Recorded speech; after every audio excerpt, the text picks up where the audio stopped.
Good evening. If anyone in the audience requires a headset for Spanish translation, please raise your hand and a device will be provided for you.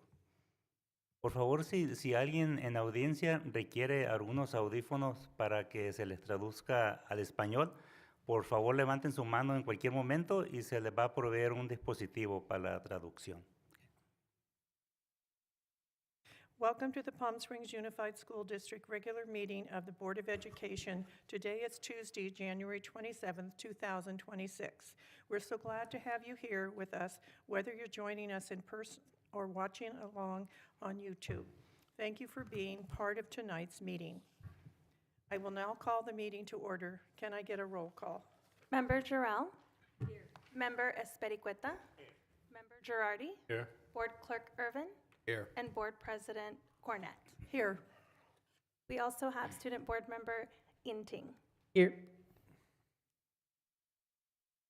The Pledge of Allegiance will be led by Clayton Hill. All right, please stand.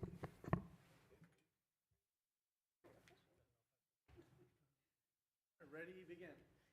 Pledge allegiance to the flag of the United States of America and to the republic for which it stands, one nation, under God, indivisible, with liberty and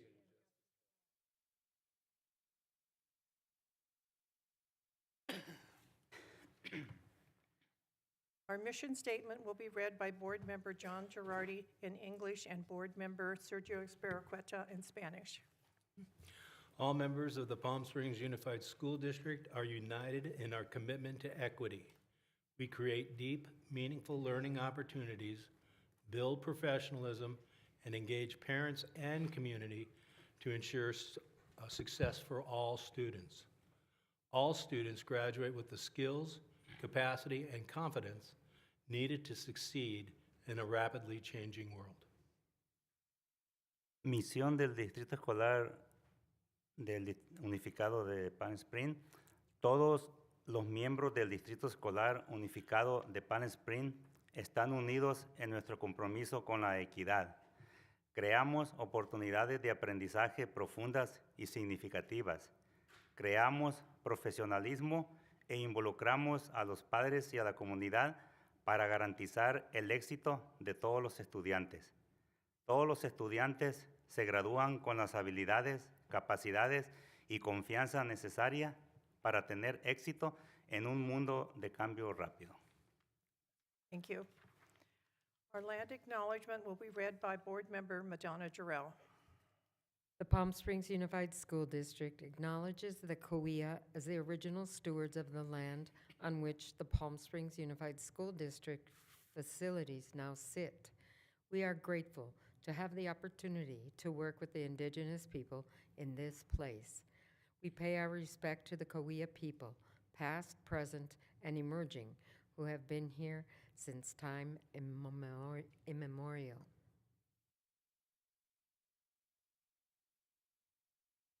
Report of closed session actions. Clerk Irvin, are there any closed session actions to report?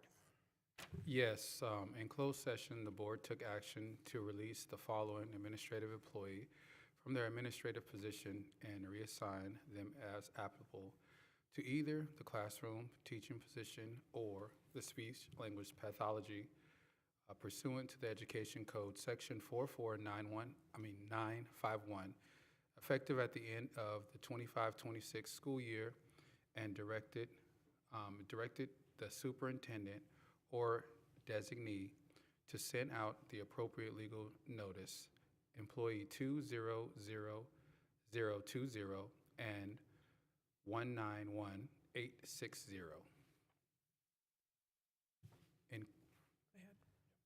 So in closed session, the board took action to release the following administrative employee to their administrative director position and reassign them to a coordinator position pursuant to the Education Code Section 44951, effective at the end of the 25-26 school year, and directed the superintendent or the designee to send out the appropriate legal notice, employee 183579. Both of them, both. You need to read this right here, both. Okay. Member Irvin, can you please tell us the votes?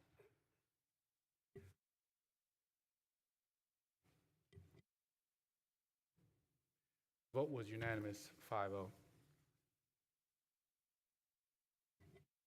Number 7, approval of the agenda. Can I get a motion to approve the agenda as presented? I move. Second. Are there any questions? All those in favor? Aye. Any opposed? Motion passed. Board consent items. Approval of the meeting minutes for January 13th, 2026. Can I get a motion to approve those minutes? Move for approval. Are there any questions? All in favor? Aye. I abstain. I'll abstain also. So there are 4 approved and 1 abstention. Motion passed.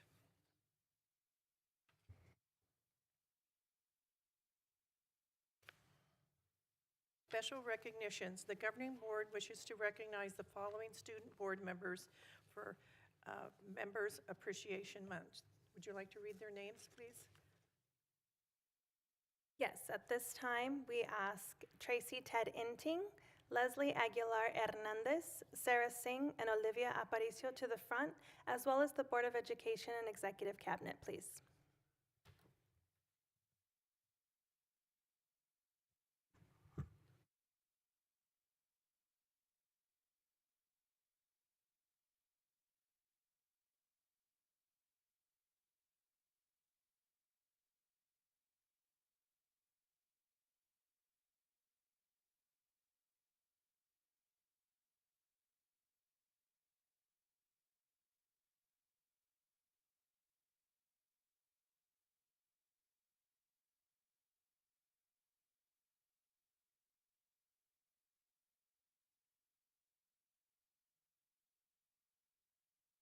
We welcome Tracy Ted Inting to the front, please.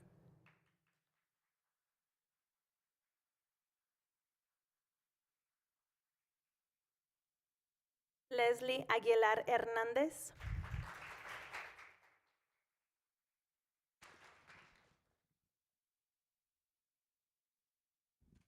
And Sarah Singh.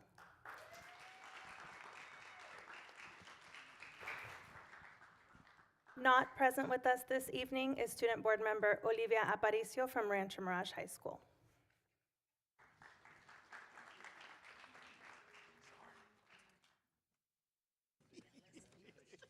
You all line up right here. It is Board Appreciation Month, and I want us to make sure that we make give a loud round of applause for these young scholars who are examples for the rest of their colleagues, classmates, students. Let's give them a round of applause. Yeah.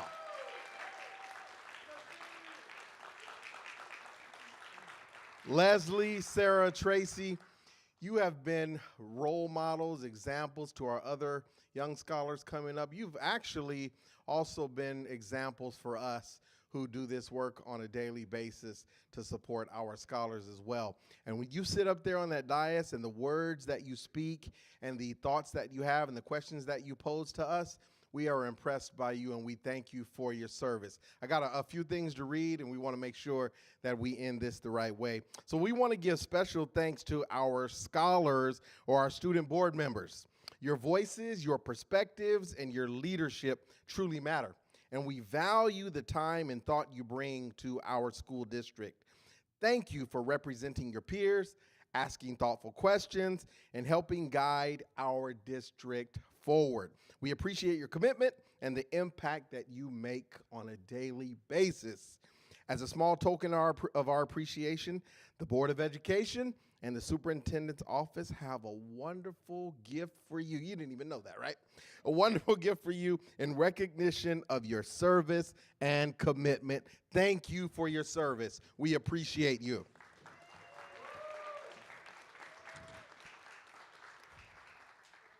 Oh, they already got the gift. Can someone tell us what that wonderful gift is in that bag right there? We can't let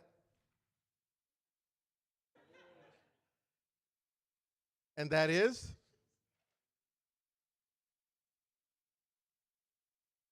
Oh! Sorry.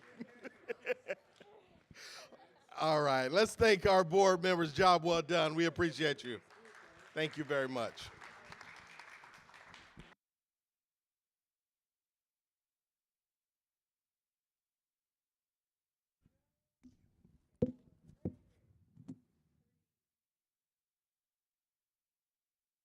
Thank you, Tracy, Leslie, and Sarah. Thank you, guys. You may be seated. At this time, the governing board wishes to recognize and commend the following parents for completing the Strengthening Families program through the Family Engagement Center. Can we please have Blanca Valdez and Patricia Chan come to the front? They will also be joined by Monica Nyland.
We're going to hear a few short words from Monica Nyland from the Family Engagement Center. Hi, good evening. My name is Monica Nyland. I'm the office technician for the Family and Community Engagement Department, and we just want to say how proud we are. These families completed 14 weeks, I said 14 weeks of study, and have learned many valuable skills. To tell you a little bit more about that, we have the Latino Commission, Alan Lopez Mora, who's going to say a few words. They're the ones that provided the courses for the parents, and they have an amazing team that did an amazing work at Bubbling Wells Elementary. Hello, everyone. Again, my name is Alan Mora Lopez. I'm the coordinator for the Strengthening Families program. These were two families that were able to commit 14 weeks of their time once a week for 2 hours and a half, which is a huge commitment, and we're so proud of them for coming here and being recognized by the school district. The Strengthening Families program is an evidence-based program, and it's one of the only programs that the kids and the parents learn together to become a stronger family. We provide a dinner for them, we provide childcare, we even provide transportation, eliminating any barriers so they can attend this program that ultimately strengthens their family and strengthens the community as well. So round of applause for them.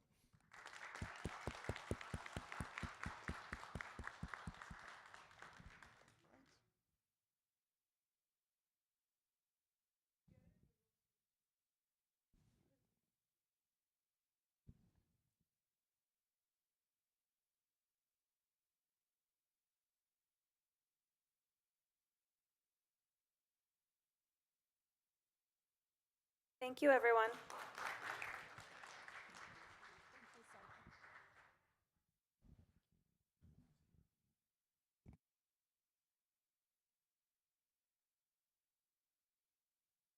And this concludes our special recognitions.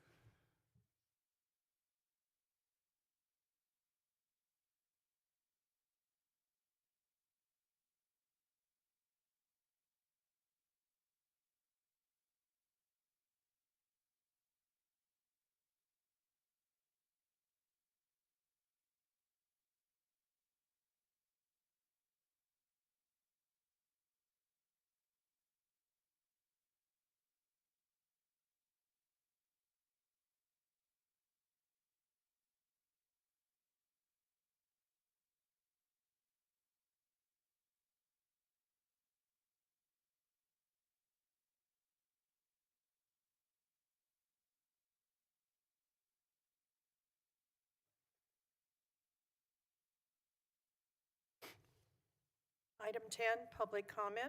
Clerk Irvin, have we received any electronic comments? Yes, we have received one electric comment, which was distributed to the Board of Education. Thank you. All comments are be directed, the in-person comments to the board be under 3 minutes and shall be devoid of any personal attacks. Members of the public are expected to maintain a professional, courteous decorum during public comments. Board members do not respond to public comments. Do we have any members of the public who wish to address the Board of Education?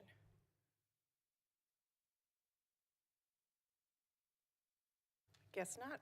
So we'll go on to number 11, public hearing. The board now opens the public hearing on the initial proposal for successor agreement from the Palm Springs Unified School District to the Palm Springs Teachers Association, PSTA, OE 4.9, and the initial proposal for successor agreement from Palm Springs Teachers Association, PSTA, to the Palm Springs Unified School District, OE-4.9.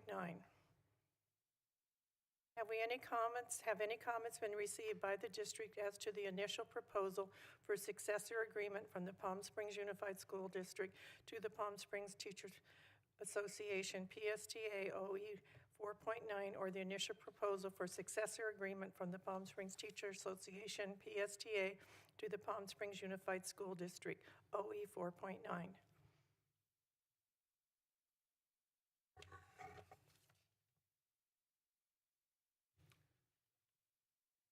No written comments have been received.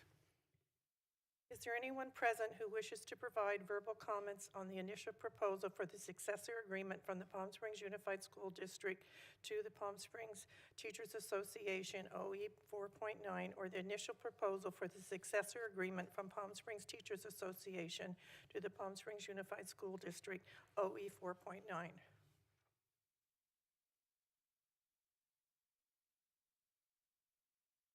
Seeing there's no comments, later in the agenda, the governing board will approve the initial proposal for successor agreement from the Palm Springs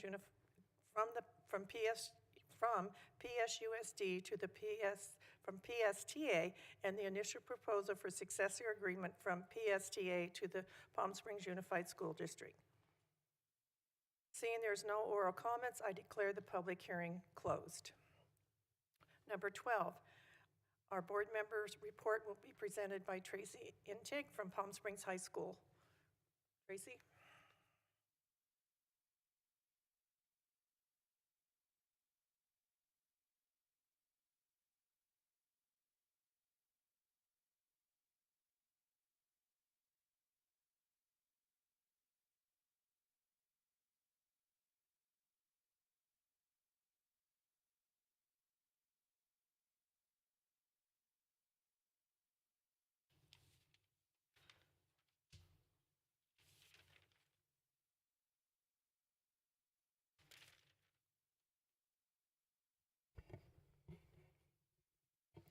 Hello, my name is Tracy Ted Inting, and this is my presentation for the months of December and January. It's been a while since I've last presented. The last time was November, so I'm excited to show you guys what our school has been up to.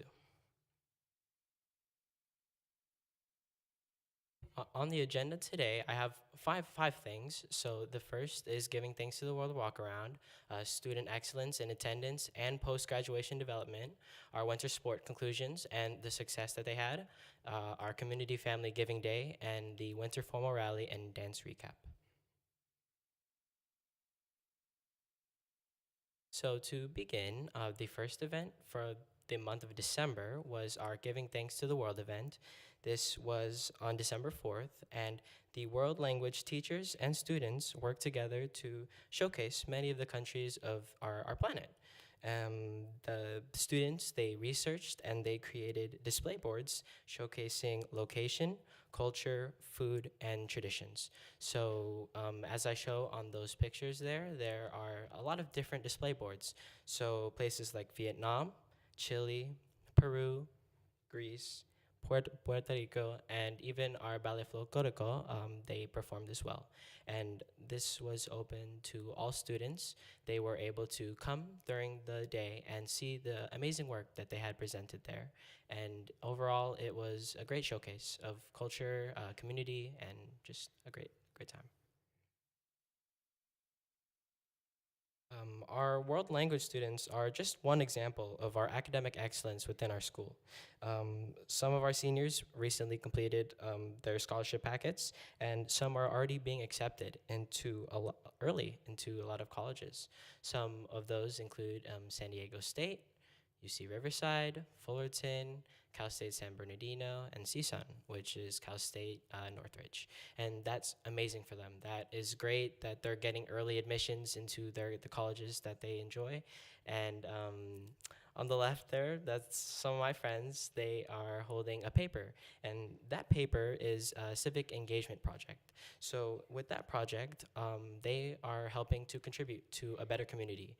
And this is the first year that our AP government is able to participate, and that's great. So besides the civic and economics classes, we have our AP government class, and they are working to better their community through research, presentations, and just communicating with our administration.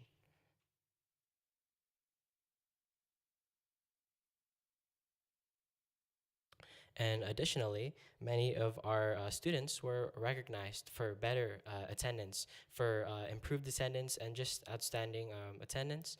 They received a lot of different incentives. They had gift cards from In-N-Out, from Mary Pickford, and Miss Amir and Mr. Ventura are up there, and they greeted them. And that's just something great for us to recognize that our students are coming to our school, they're being there, they're being active. And that's something that is really great for our school and our school spirit. Up next are our winter sports, and winter has been a really great season of success for all of us.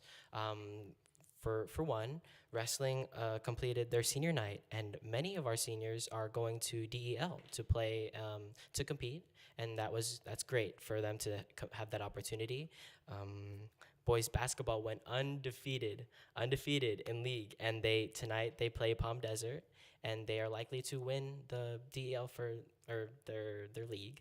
And girls water polo, sorry, they are moving on to the DEL finals. That is an amazing accomplishment. That is the first time that they've been there since 2012.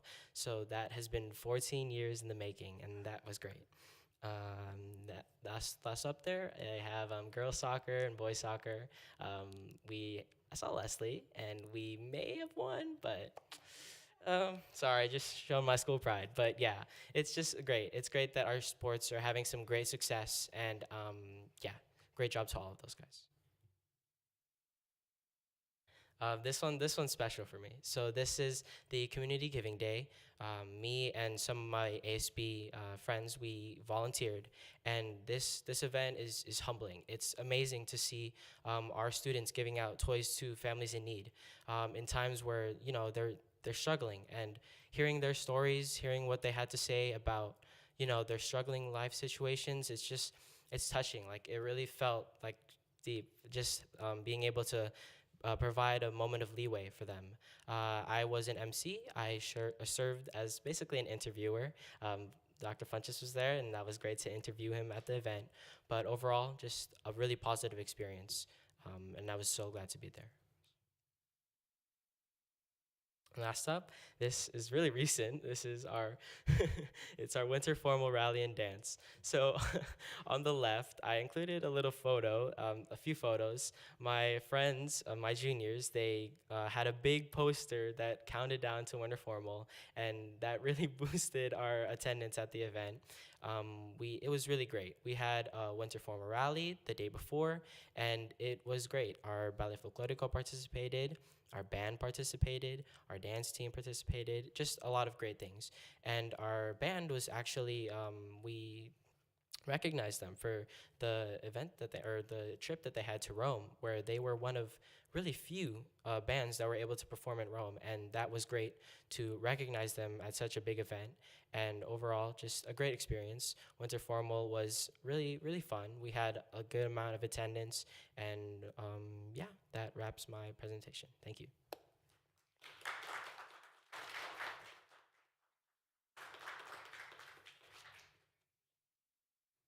Thank you, Tracy. Number 13, presentation, Educational Service Updates, OE-10. Dr. Kovac? Yes, I am very pleased to introduce Jennifer Avner, our Coordinator of Special Education Related Services, and Jessica Whiteman, our Director of Elementary Curriculum and Instruction, and they're going to be focusing on our paraprofessional extended learning opportunities this evening. You're in for a treat.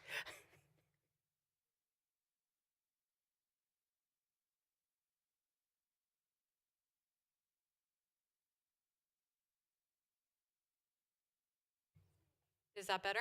Okay.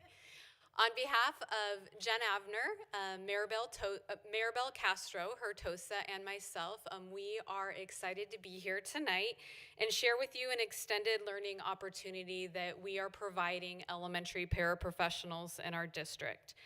To our knowledge, we are proud to share that we are the first in the state to provide this opportunity to classified staff, specifically our paraprofessionals.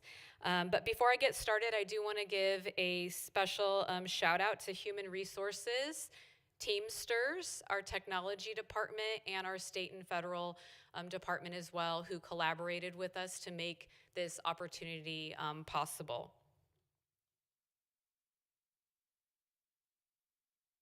Okay, so as you can see, this course is an extended learning opportunity for paras around the science of reading. So all of our paraprofessionals at the elementary level have had training around the science of reading in August and October, but this is an opportunity to go deeper into some targeted areas and to align with the programs that we have and opportunities we have provided for our teachers. It is very similar to the letters module that we provided for certificated teachers. And as you can see from this graphic up here, we believe that literacy is a team effort and every member matters. So we want to make sure that we're bringing our paraprofessionals along with all of the new learning that's taking place in our district. These are slides that we shared at the kickoff with the paraprofessionals, making sure that everyone understands that literacy is a right for our students. It provides the foundation for lifelong learning in all areas. All students have that ability to learn to read, and we looked at our data and we talked about our responsibility in closing those gaps for our students. We wanted to provide shared professional development, as I mentioned, to align with what our teachers are learning so they can support in the classroom, remove barriers for student, and essentially make sure that we recognize that everyone's path may look a little different, but it's critical for each and every student to become a confident and competent reader. So we advertised this course and had an informational meeting for any paraprofessional who was interested in October. We had 41 paraprofessionals end up signing up for our pilot course. They came from our special education classrooms, including representing functional life skills, SDC, and our RSP program, and paraprofessionals supporting our general education classrooms, including working in TK classrooms, kindergarten classrooms, our reading intervention rooms, and then some of our site-funded paraprofessionals as well. So we have a very well-represented group of paraprofessionals in this opportunity. We kicked off the course November 17th, and it will complete March 24th of this year. All participants, because this is on their own time, this is all on their personal time, are receiving an $850 stipend for their time spent learning. Part of the requirements is, as I mentioned, they had a kickoff meeting, and then there are 3 modules, one that focuses on oral language, one on phonemes, and then the third one is phonics and spelling. They complete a different amount of asynchronous coursework depending on the module. followed by an in-person workshop after each module. So what that asynchronous work looks like, it's from the 95% group. So they are a publisher of materials and they provide training around the science of reading as well. It's a total of 10 hours on those 3 modules I mentioned, and it's done independently on a computer. So it consists of reading, they have video examples, journaling, and they take assessments. And then we added this component here is in-person workshops. So after each module, as I mentioned, our TOSA and Mrs. Abner and myself, we all get together and plan an interactive workshop where the paraprofessionals get to come together, review the online content with their peers. We make intentional connections to programs that are being used with students in Palm Springs Unified. We go through instructional routines that support the learning as well, and then they get time to engage with one another to apply and practice. At this time, I'm going to turn it over to Mrs. Abner so she can take a deeper look into the practical applications of the course. Thank you, Jessica. Hello, everybody. Our courses are intentionally designed to honor the role of the paraprofessional and include the variety of curriculum that we have present throughout the district and scenarios which reflect the unique learner profiles that we have throughout Palm Springs Unified. You'll see, for example, that we have an example of an augmentative alternative communication board for our students who might need additional support with receptive and expressive language. Curriculum from the Unique Learning Systems classrooms, which are our functional life skills program, students who are on an alternative diploma track. We have curriculum from Wonders, which is seen throughout our general education, mild, moderate, and RSP and co-taught classrooms. Also embedded within the workshops are bridge to practice scenarios, which give our paraprofessionals the opportunity to focus on targeted strategies throughout the entire educational setting. You can see here a scenario where we are working on implementing the science of reading in a natural setting, such as walking to the cafeteria or even out on the playground.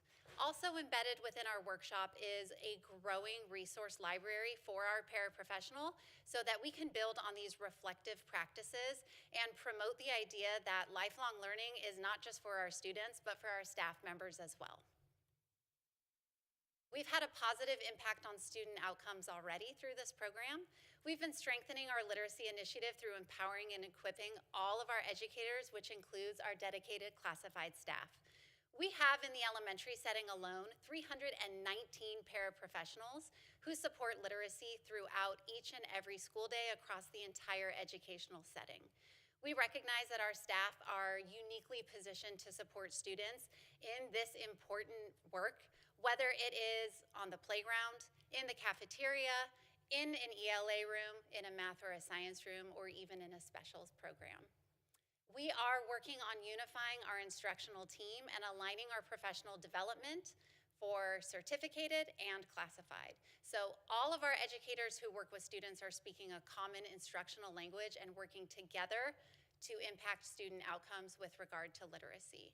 I'd also like to add an aside. Our paraprofessionals in special education, for example, outnumber our teachers from 4 to 1. So we are really focusing on mining these unique classified staff members and their position to support students throughout the entire class day and school day, We've had some overwhelmingly positive feedback. We've snapped some pictures from our Bridge to Practice hands-on workshops. And we have noted that our paraprofessionals, they are feeling more connected to student outcomes, they're feeling more engaged with the curriculum, and they are feeling more equipped to support our students. I encourage you to join us in the culminating workshop on March 24th, 2026, where our very first cohort will be graduating from our Literacy Foundational Tools program. This is an example of one of the little things that we're doing to honor our classified staff members. Everyone who completes this program will receive a digital badge that they can add to their email signature. And what are our next steps? Well, I'm excited to announce that we have our cohort 2, which begins on February 11th. We already have our 40 candidates who are enrolled, and we have a wait list of over 46 paraprofessionals. We've expanded cohort number 2 to include TK through grade 12 paraprofessionals with differentiated bridge to practice experiences embedded within the workshops. And my hope is that in the 2026-2027 school year, we can have 3 additional cohorts, one focusing specifically on elementary, one on secondary, and one for our extensive support needs classrooms, formerly known as functional life skills, which is an alternate diploma track. And in case you were wondering, what are we doing about math? Well, I'm excited to tell you that in spring of 2026, we are beginning the Secondary Math Academy. I've only sent out 1 flyer, and I already have 56 emails from paraprofessionals who are eager to learn more about how they can work with the UC Irvine project to support our students in secondary math. Thank you so much very much for your time.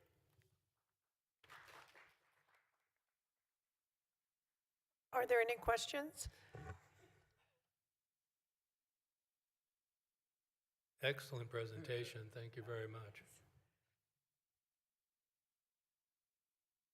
Thank you. Next up, we have developing a purposeful smartphone policy, OE10. Dr. Kovacs. Yes, our Executive Director of Student Learning, Mr. Mark Arnold, will be reviewing the process that we began last year and have taken to this point. On the board agenda tonight, we have a first read of our board policy around the new smartphone requirements that go into place or go into effect July 1st, 2026. So I'll turn it over to Mark.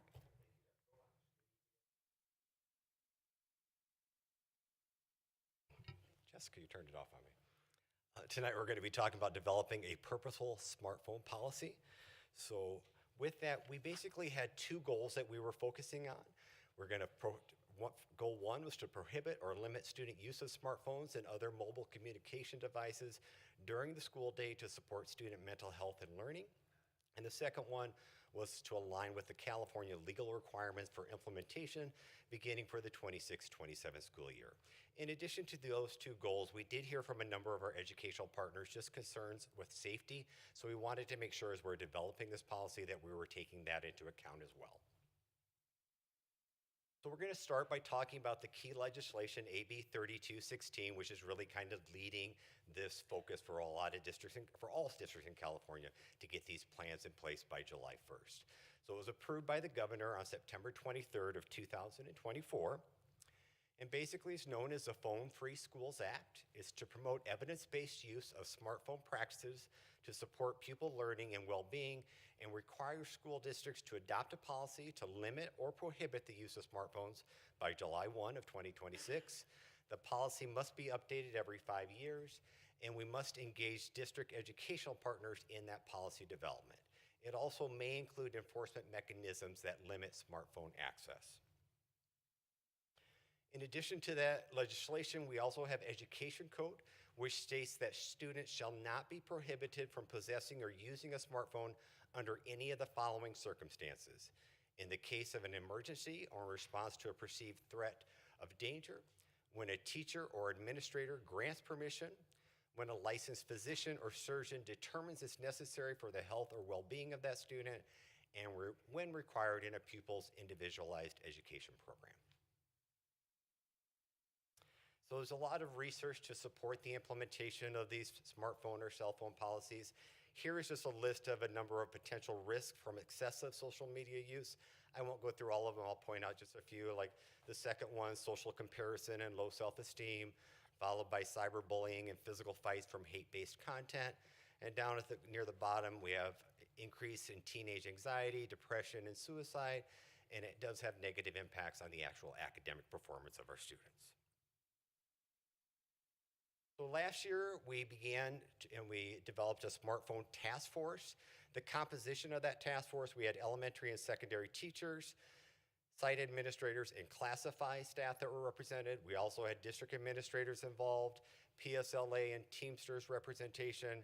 We had parent representation from both the elementary level and the secondary level, and we had secondary student representation.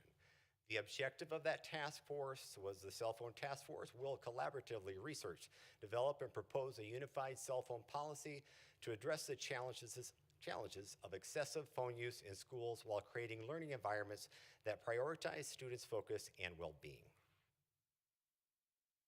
One of the first things we did, this is back in January of last year, was we sent out a cell phone survey to all of our educational partners.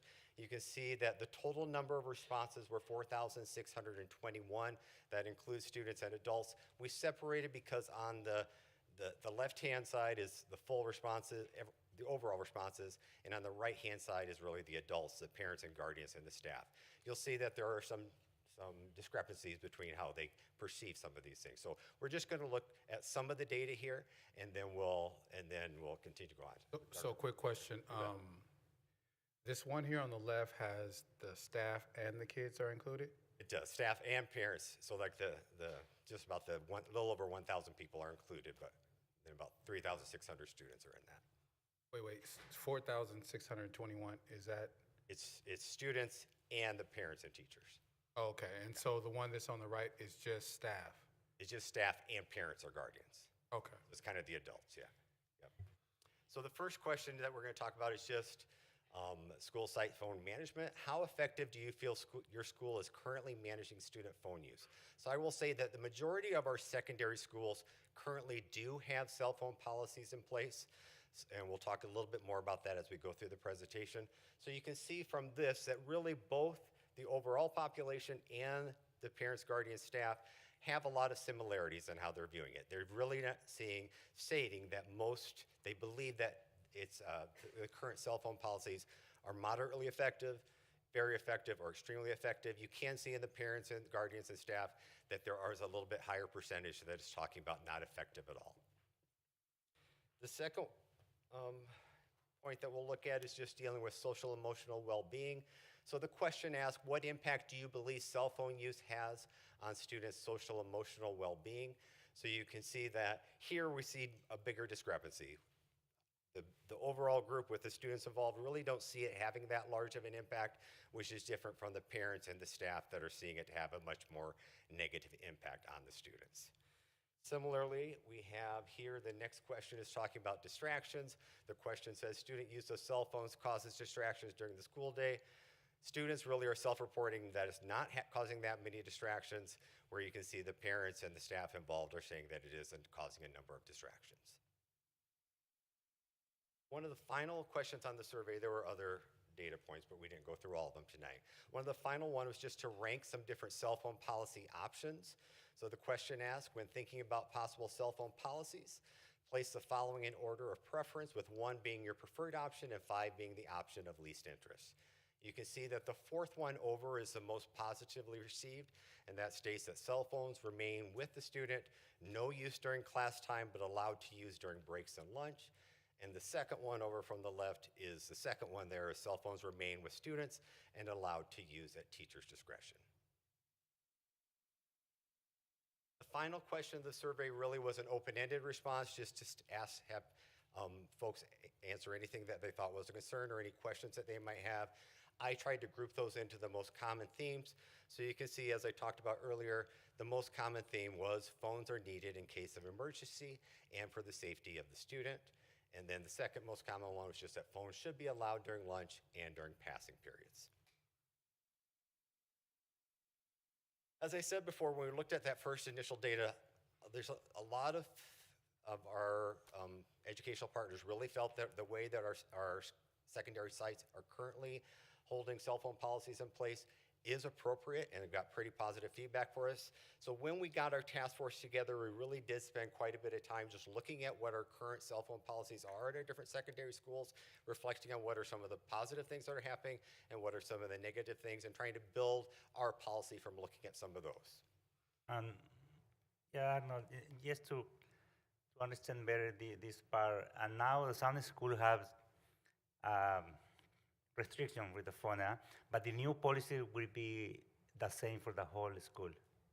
Well, we'll talk about that in just a minute. It's a good point. We will have a little difference between the elementary and secondary level, and I will say, well, I'll do it on the next, or in a slide coming up, and then if you still have a question, you can ask me then. No problem. Okay. Besides looking at our own district school policies, we also looked at a number of policies of other districts that had adopted and were implementing their policies already. So these are the districts that we were spent a decent amount of time really analyzing those for both positives and negatives about what they implemented and how it was going in their districts. That being said, these are the things that those districts that have adopted and are implementing policies already are reporting. They're saying that students say they're less anxious. Most are implementing phone-free policies without the use of storage products. They cited the cost of the locker installation and the Yonder pouches. They're primarily enforcing the storing of devices in backpacks. And they state that the number of fights have reduced and student engagement has increased. They do say that there are challenges during lunch and passing periods, mainly with students trying to access their phones during that time. And there has been a noticeable reduction in referrals and increased student engagement. So this brings us to the policy. You have access to the full policy, but I'm just going to hit on kind of the key points, and this goes to your point, Mr. Espargata, is that the elementary level students in grades TK through 5 may not use mobile communication devices such as smartphones, smart glasses, smart watches, wireless earbuds, or other mobile communication devices once they've entered the campus. Devices shall be turned off and put away during school hours. At the secondary level, we say students in grades 6 through 12 shall have mobile communication devices turned off and put away during instructional time and passing periods, but may use mobile communication devices on campus during lunch. So I say that, and then you can see there is a caveat there. There's a little asterisk that says that if you're a school site that wants to implement the more stringent elementary policy, they can, as long as they have school site council approval. And I'll say that because we do a number of the policies that are currently in place at some of our middle schools and high schools are no, and you can see that in that slide, no cell from bell to bell. They're having no access whatsoever. Okay? So Mark, I got a question for that. Sure. So with the secondary and the elementary, what was the determining factor to decide that the secondary needed to have a little bit of an option and the elementary school has none? What was the reason for that?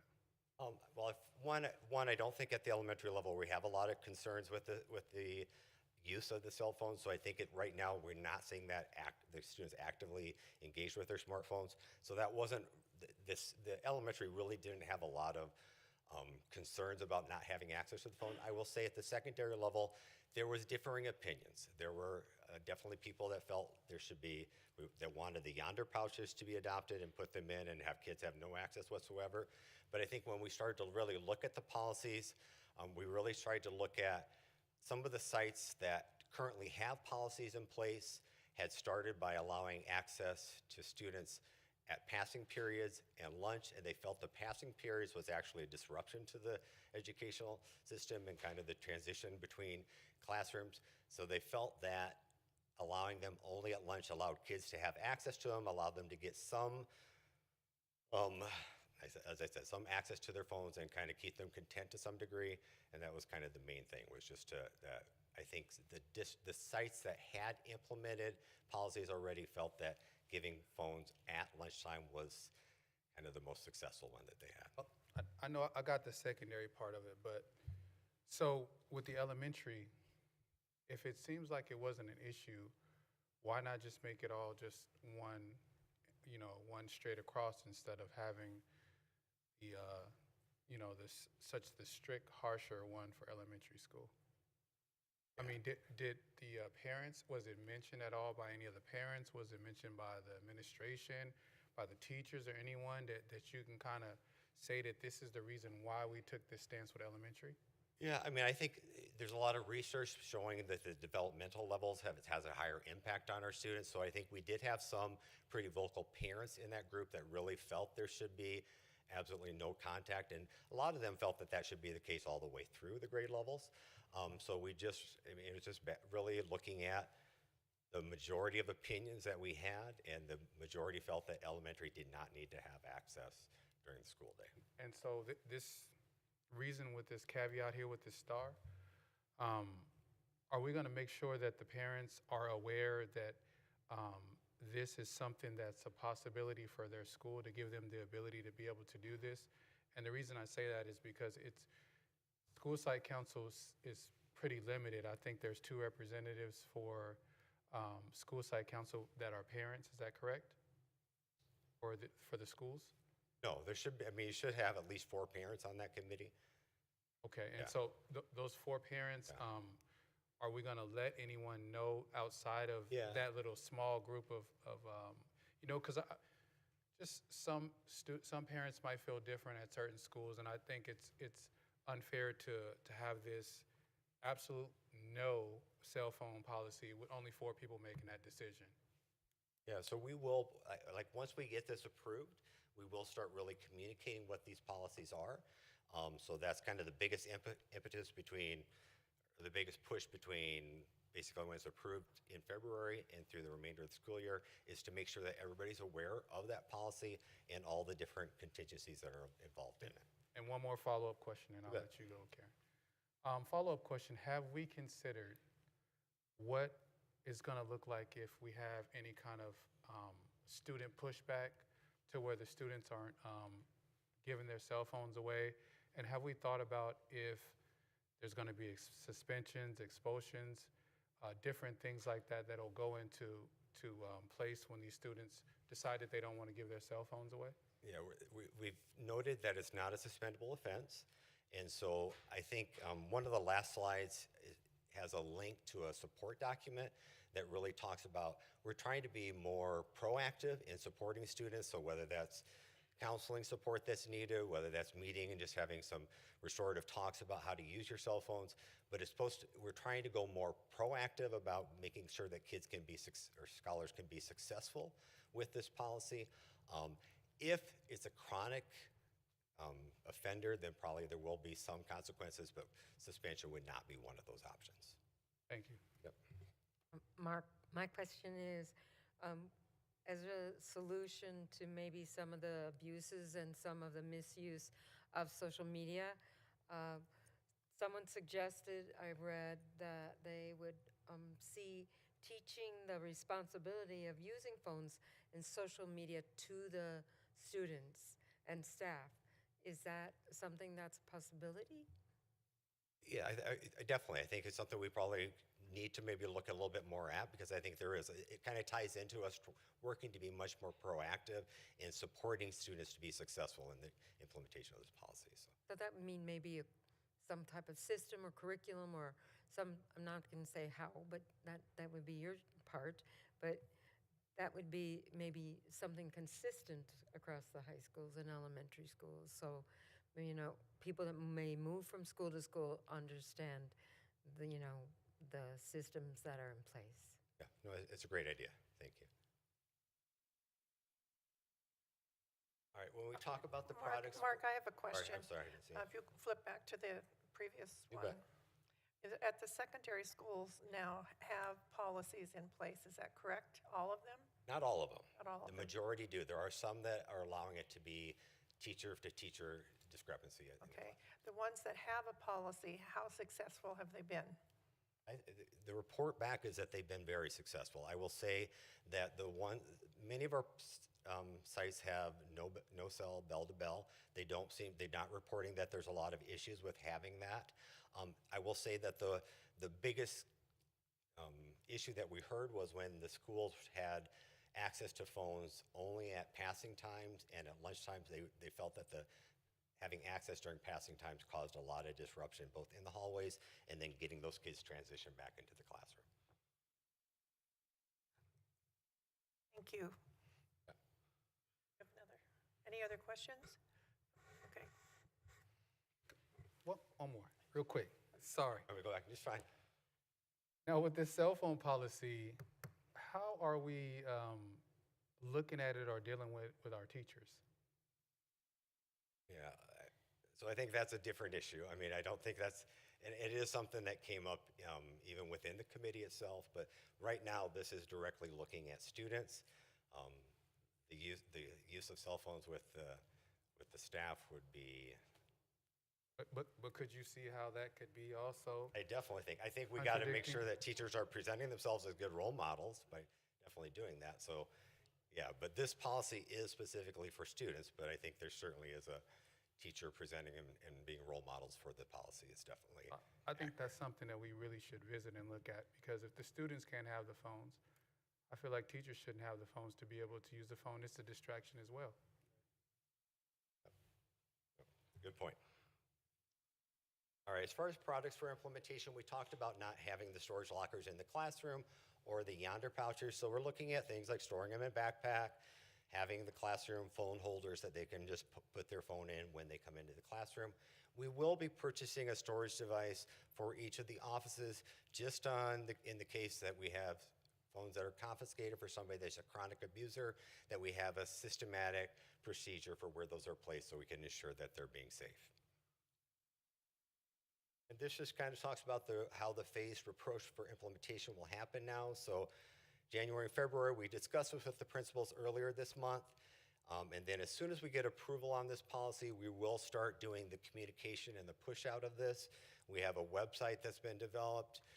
Marion's created a video that's going to be pushed out that will kind of highlight some of the cell phone policy. We'll do social media posts, we'll do Parent Square, and just continue to do that through the remainder of the year. So you look at phase 2, which is March through July, really working to get that continued communication so everybody's familiar with that plan. We'll buy any storage devices that we need during that time as well. And then really, for the start of the year on August 5th, 2026 is phase 3 and the policy is implemented.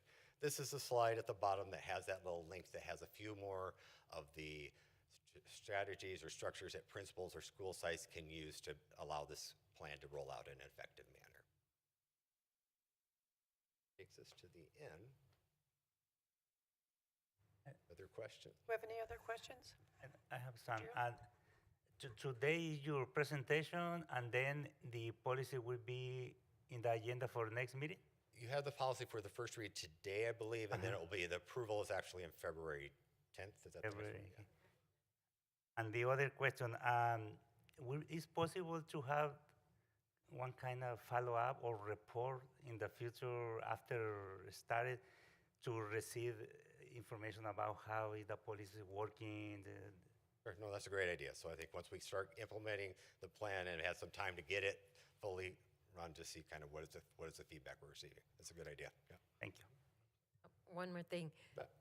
What we read in our link, we saw 11 policies for middle and high school. Was there something about elementary, a standard policy for elementary in the communication we got about this?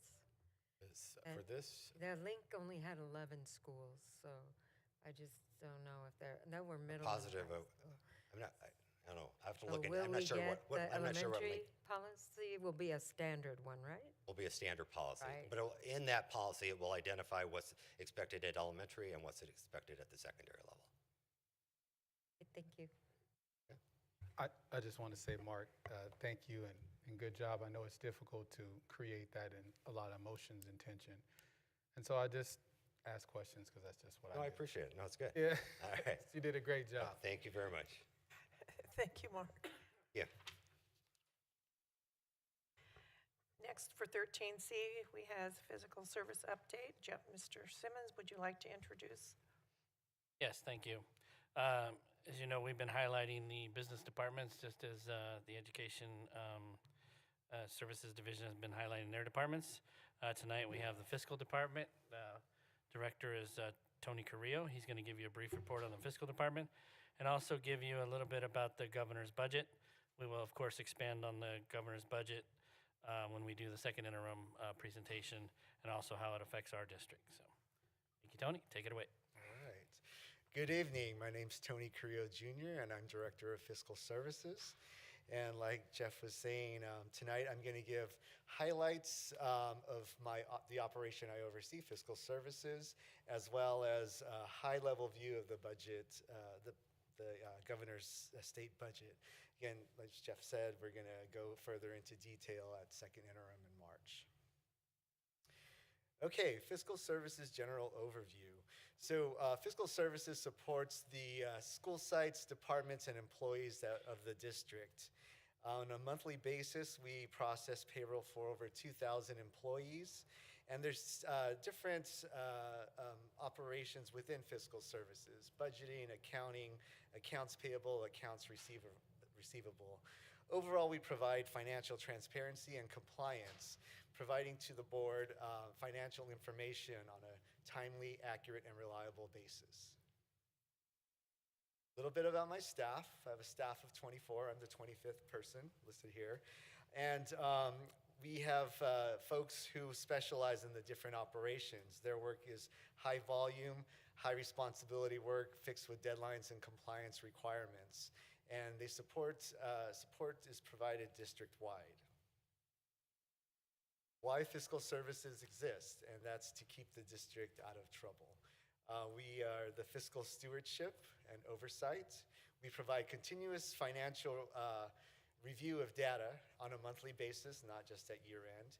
And we were able to, during the discipline review of financial data, we're able to identify any discrepancies early so we could address those in a timely manner. We have strong internal controls, as you will may have seen in our 24-25 audit report, which leads to a clean annual independent audit report. Just a little, we have our Jonathan Clement from Ide Bailey here, a little sneak peek. If we're gonna find out that there are no audit findings in our audit report, which builds that public trust with our community, and that's really crucial, and that's a service that my department provides.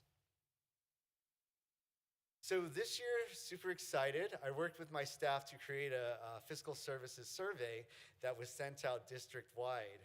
And we got a lot of responses. I got a call a week before the deadline of the fiscal services survey from Karen Johnson. And she said, "How many respondents do you have?" I said, "I have this many." "Not good enough, I'll get you more." So we had 198 responses. And positives, staff were saying that fiscal services is responsive and they provide a lot of support. Opportunities for growth, communication, and training. So we're listening and we're using the input to improve services to the people that we serve. We took this information and every year we work on 4 goals in my department. And we took the information from the survey and created 4 goals for this year, which are listed here. We wanted these goals to have a theme. We wanted them to tie to something, and that's our North Star. That's customer service. And customer service is more than being polite on the phone, which is really important, but we wanted to provide real service to those people that we serve. So the 4 goals here: time and attendance platform setup. We got a lot of responses from the people from our survey saying, "I like to see on my phone my pay stub, my W-2, my leave balances in real time." So we're working with vendors right now to see who can provide this service. Again, providing that customer service to the people we serve.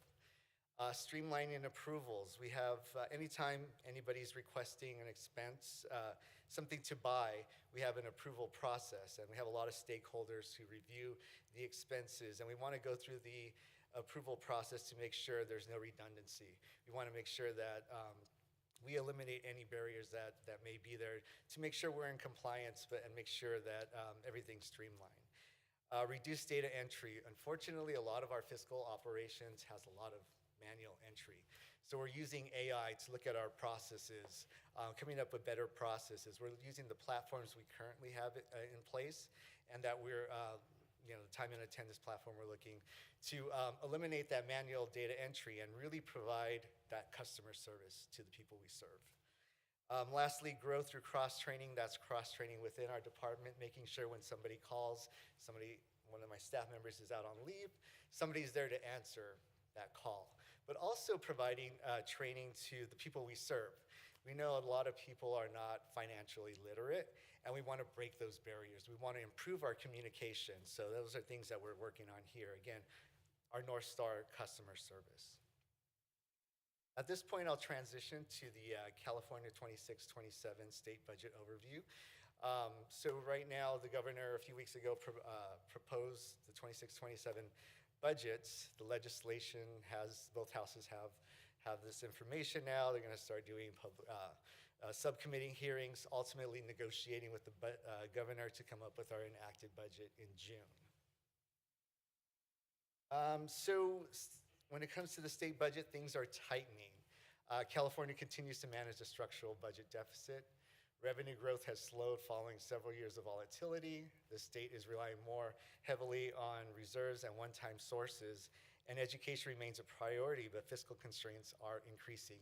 The overall theme is more about sustainability and less about expansion. What we know so far when it comes to K-12 funding, LCFF growth is expected to slow compared to prior years. The cost of living increase, the COLA, remains uncertain, and may not offset cost increases because of attendance and enrollments. Palm Springs Unified has seen a decline in enrollment, so that funding is coming through COLA may not be the exact funding that we're going to receive. And there are fewer new one-time programs that are anticipated. What this means for PSUSD, so we're focusing on a conservative multi-year financial planning. My staff right now is looking through revenue, looking at expenses through January 31st to put together our second interim report. And with that information, I put together multi-year projections, and that planning is intentionally aligned with the superintendent's multi-year vision for the district, aligning district goals and priorities. We're closely monitoring enrollment and attendance. We're strategically using one-time funding. There's a few grants that are expiring this year, and we're making sure that all those grants are spent, to the dollar. So just making sure that we are not sending any money back to the state or federal government. Avoiding one-time commitments tied to temporary revenue and ongoing communication with RCOE and you. So fiscal services continues to safeguard the resources, the financial resources that are allotted to the district. We continue to be committed to clean audits and fiscal integrity, commitment to customer service and continuous improvement, and commitment to transparency with the board. I always leave my staff meetings with this quote from Michael Jordan, and that is, "Talent wins games, but teamwork and intelligence wins championships." So when fiscal services works well together, we are stable. And that stability provides the resources for student learning and success. So I want to thank you for listening to me a little bit about bragging about my department. And I'm open for any questions or comments. Have any questions or comments?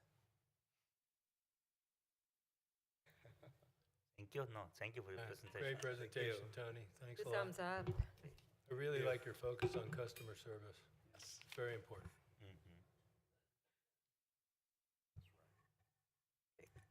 Thank you, Mr. Carrillo, for a great presentation. Member comments? Do we have any comments from the board this evening? Who would like to start? Right. Hey. So I guess it's at the end and we're doing round robin, right? First of all, I'd like to say big gratitude and kudos to this past week of media mention and work with for Joan and Marion. If we looked at that communication that she sent us, the link, the media mentions, it looked like there were 25 different ways, and it reached a target audience of over 1.9 million people. So thank you again, and we appreciate your ongoing work. These are first a gratitude and congratulations to Melissa Galatat, the principal at Nellie Kaufman, our Riverside County Principal of the Year. That's amazing, and she began in 2006 as a science teacher, and she's been there at Nellie Kaufman for over 20 years, and we appreciate her work. The spelling bee winners, it seems to be a family affair with the, I didn't get a chance to be there, but seeing all of the, I guess, advertising and great highlights of the Donovan family. The winner being Juniper Donovan, grade 8, and Nellie Kaufman, and she spelled in 16 the word shaman, and alternate her sister in grade 4, Marigold Donovan at Rancho Mirage Elementary. So is a spelling family, and we're excited to see how she progresses to the county level. Our Mission Spring Water District had a calendar contest, and a student from Desert Hot Springs High School, and her name is Nevaeh N., and she illustrated the cover of the calendar. You can get one online for free, and it says Save Water, and she had different details on ways how to save water. We've been going in many different places and doing many events, and this is a gratitude to facilities and maintenance. And I want to highlight Desert Hot Springs lighting, outdoor lighting, and all the work that you all did out there. Thank you again. Our Palm Springs High School Richards Center, so well taken care of for the film festival and prepared for international visitors. And then the Palm Springs High School Gymnasium and grounds, where we went to the singing of the birds and all of the grounds and the people that were there, so excited to help the event be so wonderful and successful. So thank you to all those amazing support people in our district. On January 12th, I was able to attend the APAC meeting via Zoom. And on January 18th, I was so lucky to be at the Martin Luther King commemoration program at the church, United Methodist. And I would like to thank committee chairs, Jarvis Crawford, Jody Diaz, Pastor Jane Voigt, and all of the people that participated in the service. It was just a beautiful event and a wonderful commemoration for Martin Luther King. Also going out to Desert Hot Springs First Community Baptist Church, the breakfast and fellowship community event with Pastor James Baylark and Elder Crystal Baylark. We had a chance to join the kids from Desert Hot Springs as they watched the speech Martin Luther King gave about being an architect and building your own blueprint from the ground up, a foundation. And so that was so amazing to meet Miss Beverly, Quana Hall Beverly, and participate them and meet the community members there in the church. On January 20th, we were at AXA out in Desert Hot Springs and celebrating every student succeeding with our Palm Springs Leadership Association, our AXA membership, and thank you to Matt Hammond and all of the 11 leaders that are on the board for AXA, and a special congratulations to Chase Lyons from Desert Hot Springs. He was the outstanding student that was picked to go on to, I think, county or regional competition. We were at Do the Right Thing together on January 21st to see our students. On Wednesday with Terry Ketover, and then on the 22nd, we went to our newcomer night, English Learner Newcomer Night, and we were so fortunate to hear Jairo Armenta talk about all of the ways that parents can support our English learners, all about the LPAC, and what amazing opportunities our students have to get tutoring through Carnegie and all of the opportunities, including the LPAC camps and all of the work that's being done to support our English learners. So I think that I've been around all the valley and I summed it up with those. Our thank you and gratitude to our student board members. Again, we are so fortunate to have you as our team. Thank you. Sergio? Thank you, Board President Cornet. I want to thank the student board member for your presentation. It was great. All presentation that we had was great. Jesse Weman, Jennifer Abner, Mr. Arnold, thank you for your presentation, great. And Tony Carrillo, good presentation. Thank you for the information that you shared with us. And in the 14th on January, I attended the events in the Desert Learning Academy, and drone coaches and safety soccer boot camp. Thank you, Mr. Carr, for your explanation, your tour around the whole event. And I showed up a little bit late, but I was enough time to figure out about the events that focus in train volunteer teachers to learn how to fix the drone, how to set, how to learn the whole process for the drone soccer, and then to return to their site and teach a student to compete with the other schools. And in the 16th, I attended also the spelling bee from grade 4 to 8. I see it in the back at the auditorium over there. And I want to congratulate, the whole scholar that represents one of these schools in the school district. But I like the title that Mr. Maybe Joan Boyko put in social media, the battle at the sisters, and they compete in 6 rounds to the final. And I don't put attention to the last name of the student, but catch my attention that the 8th grade student in each round I see that she comforts the 4th grade student, and by the end that actually Mr. Wyman explained that they was a sister, and the one that won was for Nelly Cosman Middle School, the 8th grader Juniper Donovan, and she won the last year District B spelling bee. And this time she competes against his 4th grade sister, Mary Gold Donovan from Rancho Mirage Elementary. And I want to thank the old administrator that ran this phenomenal program, and the old administrator that leading by Mr. Pfeffer was very, very professional, the way that they ran the process here. And also January 20, I attended the Palm Springs Leadership Association Every Student Succeeding Award in Desert Springs High School. Thank you for supporting our scholar. And January 21st, Do the Right Things. Congratulations to the 3 scholars that was recognized by these programs. And also with the board member, I attended a newcomer family night.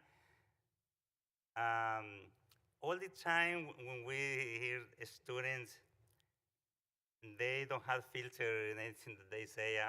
It's nothing bad and things, but one student said that his mom said that he don't want to come to the building because he said that look like the hospital. I said, hey, why? I don't put attention to that. but it's maybe the shade at the outside of the building. I don't know. It does. I don't think that is the way that look. And also in the 23, I'm attending the board member appreciation events. It was an honor to me to be with a scholar from Raymond Creed Middle School with board president Cornet and board Claire Irving. I think that is the second time that I had been there, and we think all the time that will be something for maybe half hour, but now it was almost 3 hours. they have the schedule to visit many classrooms.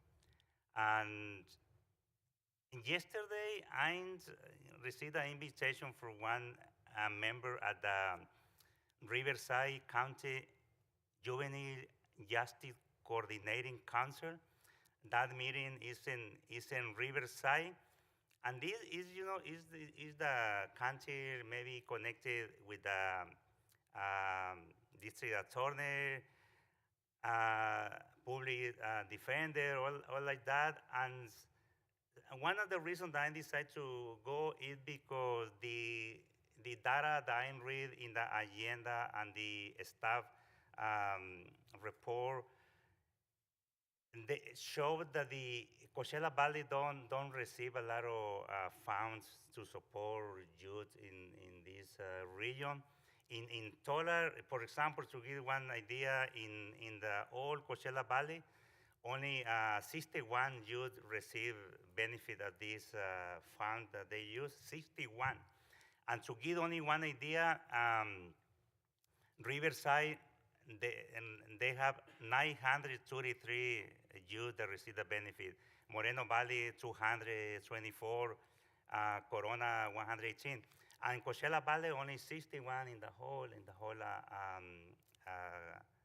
region, in the whole Coachella Valley. And part of the reason that they give is because we don't show interest in receiving support. Not the school, it's the whole Coachella Valley, but maybe one of the reasons is the barrier to drive and be in those kind of meetings, because it's traffic.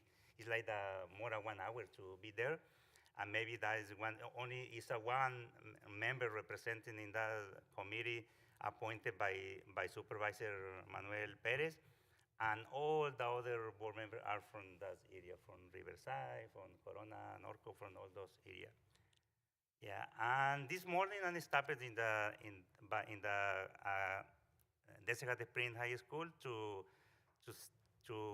look the district science fair from grade K to 12, and was very good event. Yeah, and with that I end my report. I'll be real quick with the board members from PSLA and Do the Right Thing for honoring our students and really encouraging them to keep up the good work that they're doing. You heard earlier we had a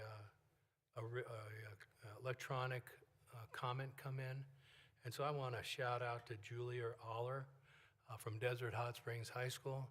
I got to tell you, Julia, your comments were just extremely well considered and thought out, and I really appreciate what you had to say to us. And Tracy, thank you for your comments, and please extend my gratefulness and gratitude to your friends for your guys' commitment to community service and the things you're doing to help better the individuals' opportunities in our community. Thank you very much for that. That's all I got. All right, hello. So on January 12th, I also went to the APAC Zoom meeting. January 17th, I went to the Palm Springs wrestling tournament they had in Yucca Valley. On January the 18th, I went to the MLK event as well. A little emotional for me. My son happened to be one of the students who was chose to speak there. I have been taking my son there since he's probably been like about 8 or 9 years old every year. So it was more than overwhelming and amazing to see my son up there talking about what MLK meant to him. So that was really great. Joy Cox did an amazing job with her presentation that she did. She has so much energy. She's like a jewel, you know, when it comes to talking about history and just giving knowledge of African American history. She's very important, and I thank Joy for always, you know, having these motivational and fun speeches that she has. Also on the 23rd at Raymond Cree, with those kids, it's always amazing because they actually do the complete tour. So they don't, there's no adults around or anything like that. So you get to hear how they appreciate their school, all of the pride that they have in their school. And it's just always great to see that the students show appreciation to us as board members. And so I just want to say congratulations to the staff at Raymond Cree, as well as those amazing students who showed us around. And on the 24th, as well with Miss Madonna, I also attended the Song and Bird event that they had there at Palm Springs High School. And it's always good to see our native, their love for their tradition and their culture, and how they celebrate and have a wonderful time with their culture. And so they had their, I believe, Reed Milanovich was there as well. And so it's always good to see him in attendance. Next, I would like to talk about Black History Month. And so Black History Month will be coming in February. And I really would love to see our schools wrap their arms around Black History Month. I know we do a wonderful job of Black History Month every year, but I'd like to see it get a little bit bigger every single year. It means a lot to our students. It's part of our history. It's part of our culture. It means so much to the students. It makes them feel seen and heard. And so for those who don't know, Carter G. Woodson was the father and the creator of Black History, which was Black History Week at first in February. And then later in 1976, it was extended to Black History Month. And it's just to acknowledge the history and the things that African Americans have contributed to our country. And I like to say that it's American History Month. I don't like to say it's Black History Month because it is part of our history. And African Americans are Americans as well and have contributed greatly to our country. And so there will be lots of events that will be going on in the city of Palm Springs and throughout the Coachella Valley. So please get out to some of those events, participate, get involved. Like I said, it's American history. I will be speaking a little bit more in February about some of the events that will be taking place. And I just would love to see what's going to happen. Thank you. Thank you. I'd like to really thank the young lady who provided the electronic comments about our smartphone policy. It was really well thought out. Thank you, Tracy, for tonight, your wonderful report. And I really want to say congratulations to all of our student board members. You provide really insight into what's going on in not only in your school, but into the community and all of the community service that all of you provide. Also, thank you to Jessica Whiteman and Jennifer Avner and Mark Arnold and Tony Carrillo for your presentations tonight. We always love to hear what's going on in different departments in our district. I also was able to attend at the Methodist Church the Martin Luther King celebration. It was absolutely fabulous. Your son did an outstanding job, so motivational as to what Martin Luther King meant to him, and Joy Cox has always knocked it out of the park. She's just really something, and it was really wonderful.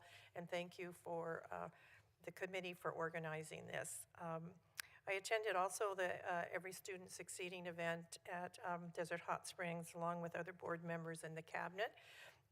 It's really wonderful that we actually honor these students, and thank you to Palm Springs Leadership Association for the wonderful event, and congratulations to Chase Lyons for being our representative for the state competition. I also attended the Doing Right Thing, which is always wonderful. They recognized this month 8 students and their families were recognized. Thank you always to Terry Ketover and her board. And the amazing tour that we had at Raymond Cree was unbelievable. These young people do such an outstanding job. There's a student-led tour of all over the campus, showcasing all of the great things happening at Raymond Cree. The ASB leaders who led the tour were so confident. It's just really thrilling to see them and learning about their experience, and really showed their Raymond Cree Middle School pride. And I have to say, the campus was absolutely, it's beautiful. I mean, all of the new painting is really nice. The campus was so clean, and the kids are so proud of their school. They really did a wonderful job. Thank you. Next on, we have student board member. Tracy, would you like to say anything tonight? Yeah, so I have a few things to say. This one's a little funny. So my brother is, he's at Raymond Cree, he's in ASB, and the day that they had that tour, he came running to me and he was like, oh, like I just interviewed some of your colleagues, and I was like, oh, my colleagues, yeah, and it was just really funny because they were so happy to have like taken you guys on that tour and whatnot, and that was just really funny to know that you guys are making an impact throughout everywhere through Raymond Cree with my brother, and he's in 7th grade. He looked like he just went to Disneyland, like just like having that tour. A little bit of a blast to the past. So I didn't get to talk about this yet because I didn't present, but I did. I was on the Sacramento trip in November, late November, and that was a great opportunity. At that conference, we learned some good things. I learned about these leaders, these young leaders that are my age, that are making a difference in their community, and it just it motivates you to do the same, to make the same impact that they. Not maybe just a way to make an impact. Sorry, but that was a great experience. I was so grateful to be there in Sacramento. I never had a flight to just to Sacramento and just being on my own and stuff, and that was that was a fun experience. Mr. Arnold, that was a great. I didn't get to say this when you were up there, but that was a great presentation. It gave a lot of context that I didn't really know about cell phones and at the school, and that was great because I didn't. It was much needed context. I didn't know a lot of the things that the staff was thinking about it. There was some general thoughts from the students, but good to see that reflected on the presentation. And with that concludes my comments. Thank you, Tracy. Next up, number 16, Superintendent's Report. If you can pull up the slides, I'll spend a few moments. Before I jump into that, I wanted to make a statement as I've sat here for the last bit of time and listened to our presentation, and even our scholars and board. And out there in the community who are watching, I just think there's a moment of pride that wells up in us as we listen to our board members talk about being out in the community. Our young scholars talk very passionately about things that they're interested in, and we see presentations being done at a high quality and taking into account how the community and staff will feel. Job well done. I'm very proud to be a part of this excellent district, and that's our focus, this focus on excellence and doing things well. So for my comments tonight, I wanted to make sure that I highlighted a few things to keep us moving down that road to highlighting the things that we're doing very well and how we're going to continue moving forward. Next slide, please.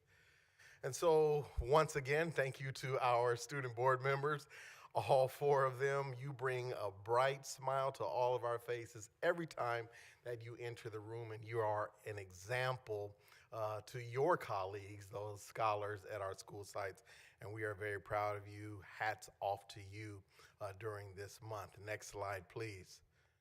And as we approach our Counselor Appreciation Week, I want us all to take a moment and think back to a counselor that maybe sat down with us, maybe encouraged us, and provided that extra motivation to go further.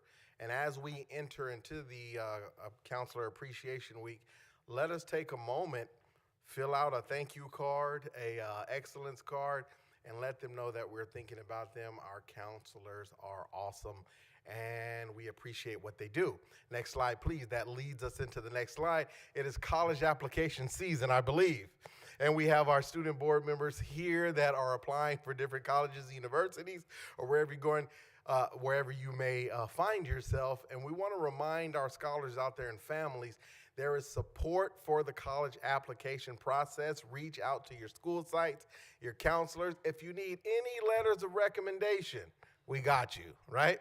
It is college application season, and we're looking for our scholars to do great things going into the future. Next slide.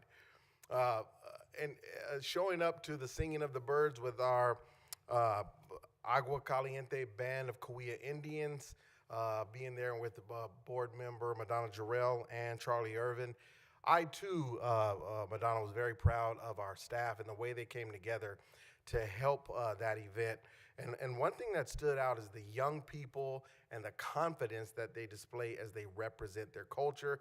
And it's a great chance for the district and the Band of Indians to continue to work together in that partnership. Hats off to them. And then finally, next slide, please. I'd like to point out this last thing. Mr. Irvin touched on it, Black History Month coming up during the month of February. And I did get a chance to go to the annual commemoration. Great job by the Black History Committee, Jarvis Williams, Joy Cox, Jody Diaz, and the board member, what did I miss? Jarvis Crawford. Who did I say? Jarvis Crawford, I apologize. And all of the individuals that were there, excellent work by that team. Joy Cox, hat off to her. And also coming up, during this month of February, there's an opportunity to give and support our scholars through a scholarship fund, the Negro Academic Scholarship Fund. And this fund and this group of leaders have been helping out the greater Coachella Valley and especially Palm Springs Unified School District over the last 50 years. So we want to make sure that we highlight these groups that are going the extra mile to support our young people and support our scholars in the district. So you'll hear more about that. Attend as many events as you can and draw attention to the great work being done. And that's all I have tonight. Thank you very much. Thank you, Dr. Funchest. Number 17A, approval of audit reports for the year ending June 30th, 2025, OE-6.5. Jeff Simmons. Thank you very much. First, I'd like to thank Tony Carrillo and his fiscal team for working very hard through the 24-25 audit. I'd like to introduce Jonathan Clement from Ide Bailey to give us a little brief report on what that 24-25 audit looked like.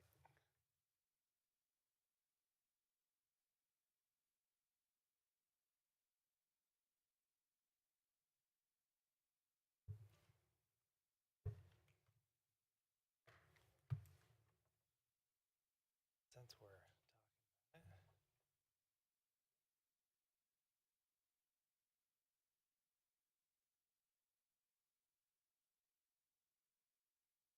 Good evening. Excellent to be here. Thank you so much for this opportunity. And Tony really gave you the end results, so I will be as brief as possible, but ultimately, great job. But with that, there are a lot that goes into these reports. And as you heard from Tony's excellent presentation, it takes a very strong fiscal department, a group, and takes a lot of persistence and also to deal with people like us auditors. So they go through a lot, and there's a significant amount of time and effort that goes into this 108-page report. But what I would like to do is, and so to that, we appreciate everything Jeff and Tony and their team do to allow us to perform the function of the audit and provide you with this audit report. And for everyone electronically, and also it looks like I was able to pull this up, I will point you to probably the best and my favorite part of the audit report, which is referred to as the summary of auditors' results, which is 112 of 116 of the electronic copy, and I believe it's 104 of the paper copy if you have that in front of you. And what you have here is the overall picture of how the audit went. And we are opining on 3 different areas. So the financial statements or the financial component, the federal awards or federal compliance, as well as state compliance. And so with financial statements, these are the numbers, the fiscal, all of the financial amounts within this audit report. And as Tony mentioned, a clean audit, also referred to as an unmodified opinion, which is all amounts are fairly presented and materially accurate as of a particular time, and in this case, June 30, 2025. We had no material weaknesses identified, no significant deficiencies to report, and no noncompliance over the financial statements. Then we go into the federal compliance. So this is the single audit. So anytime federal awards are received by an entity, and in this case, total expenditures is the driver of what programs are tested. And the threshold this year, as you can see, was 1.6, just over almost 1.7 million.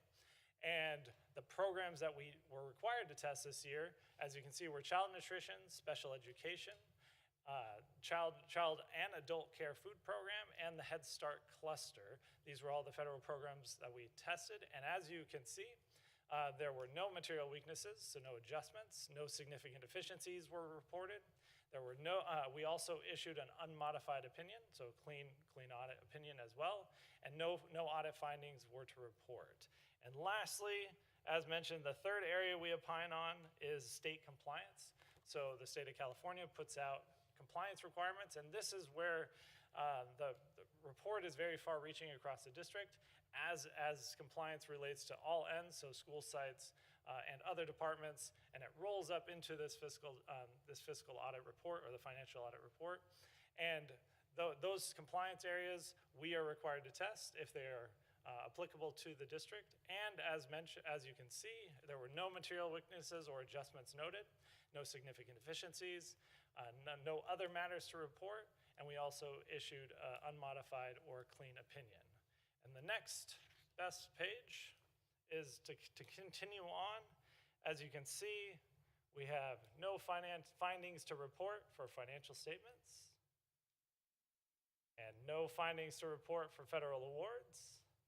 And lastly, no findings to report for state compliance, and also no findings in the prior year to report. So with that, that concludes the Palm Springs Unified School District, June 30th, 2025 audit report. Thank you. Are there any questions? It's a comment. Bailey, thank you again, and Tony and all the team that went to do this great report. We like seeing all those yeses and the positive ending of the report. Thank you. Thank you. I just as well want to say great job and nice hair. Appreciate that.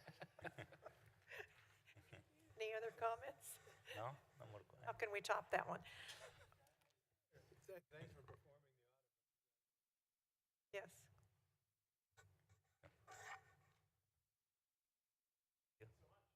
Thank you. Can I get a motion to approve 17A? I'll move it. Can I get a second? Are there any questions? All those in favor? Aye. Any opposed? Motion passed.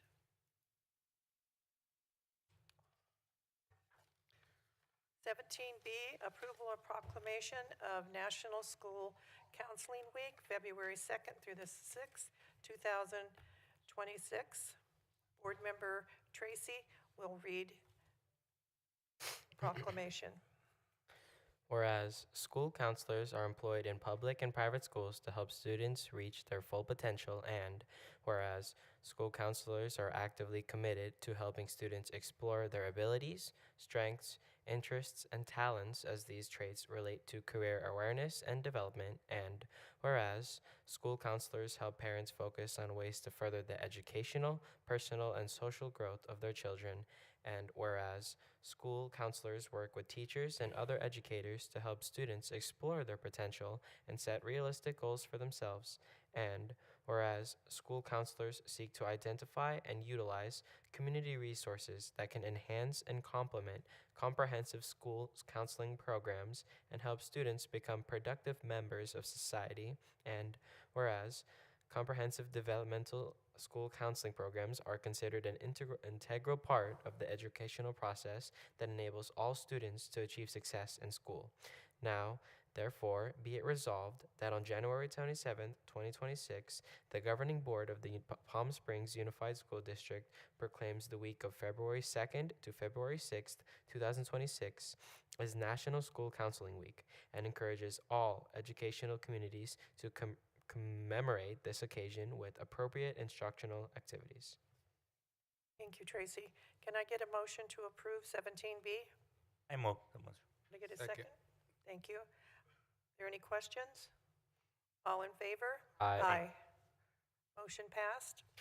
17C, approval of certificated and classified employee transactions, OE 4.4. Can I get a motion to approve 17C? So moved. Second, anybody? Second. Are there any questions? All in favor? I abstain. Motion passed. 17D, approval of initial proposal for successor agreement from the Palm Springs Unified School District to the Palm Springs Teachers Association, OE-4.9. Can I get a motion to approve 17D? I move for approval. Can I get a second? Second. Are there any questions? All those in favor? Aye. Motion passed. Approval 17E, approval of initial proposal for successor agreement from Palm Springs Teacher Association, PSTA, to Palm Springs Unified School District, OE-4.9. Can I get a motion to approve 17E? Second. Thank you. Are there any questions? All in favor? Aye. Motion passed. 17F, approval of the 2025 School Accountability Report Card, SARC, OE-10. Can I get a motion to approve 17F? I'll move that. Second. Are there any questions? Yes. I was looking at the report cards, and each of them is highlighted in our agenda. Are these emailed to parents? Are they hard copies, or are they, how are the parents made aware of these? Like, they're on the school website. Yeah. Thank you. And we made sure they're going to be at on all of the websites for all of the schools. Yes. Okay, thank you.